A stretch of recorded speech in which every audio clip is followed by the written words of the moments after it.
dari tulisan-tulisan tokoh Wahabi. Dan itu pun tidak dituliskan oleh Kang Imaduddin, sumber websitenya gitu ya. Kemudian siapa penulisnya, kan begitu. Nah, jadi ini secara standar penulisan ilmiah saja Kang Imad belum memenuhi standar penulisan ilmiah.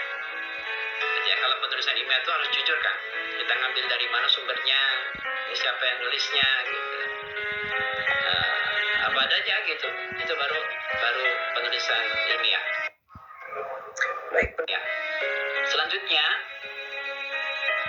apa yang harus dilakukan oleh Kang Imad? Yang pertama nih, saya kasih tahu ya, supaya pantas disebut penelitian ilmiah itu, pertama kan, Akang harus punya referensi yang kuat dari dua anggapan. Anggapan yang pertama, anggapan bahwa Abdullah atau Ubaidillah itu bukan anak Imam Ahmad Al-Muhajir, dan anggapan sumber referensi yang mengatakan bahwa Abdullah atau Ubaidillah itu memang anak dari Imam Ahmad Al-Muhajir. Nah, dua referensi, dua anggapan ini akan harus punya, harus saya kumpulkan. Gitu. Gak usah terburu-buru Kak. Gitu kan, begitu ya.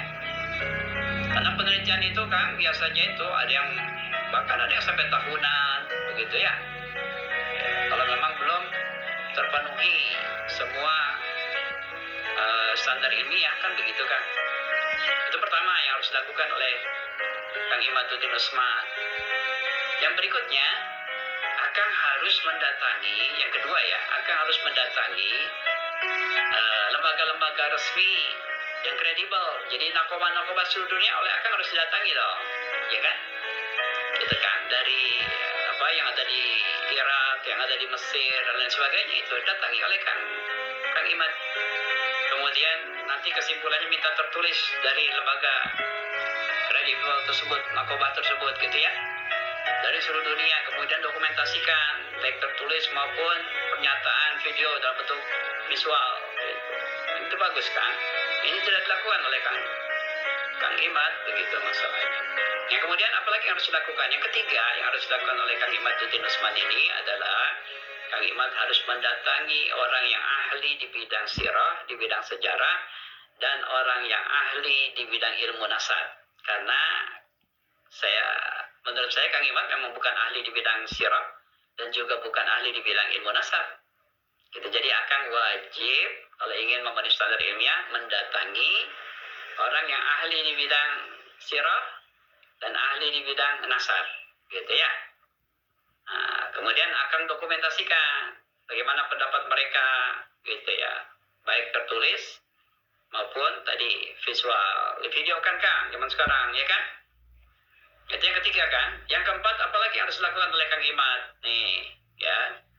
Kang Imad baru bikin, setelah itu dilakukan 1, 2, 3 tuh, Kang Imad bikin kesimpulan awal.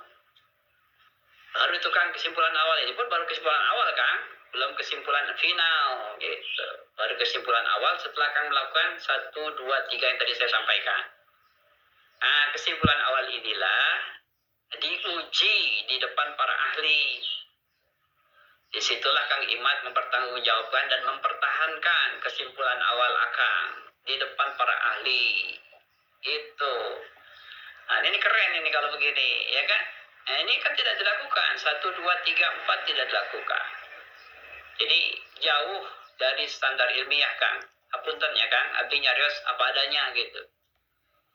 Nah, yang kelima baru setelah itu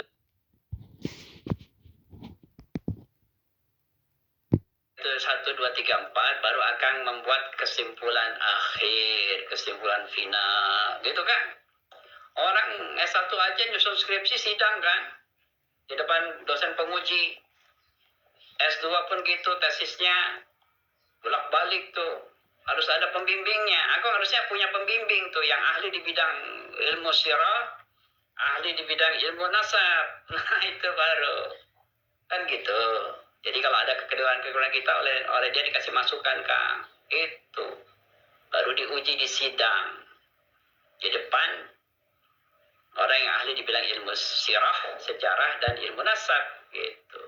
Saya lihat teman-teman Akang juga tidak ada yang ahli sejarah dan tidak ada yang ahli ilmu nasab. Saya lihat di TikTok, di YouTube gitu ya. Siapa itu Tengku Kori itu bukan orang ahli sejarah, bukan juga orang ahli ilmu nasab, begitu ya. Yang lainnya juga sama, gitu ya. Jadi itu kan 1, 2, 3, 4, 5 akan penuh itu kalau ingin layak disebut penelitian ilmiah. Ya, gitu standar metode.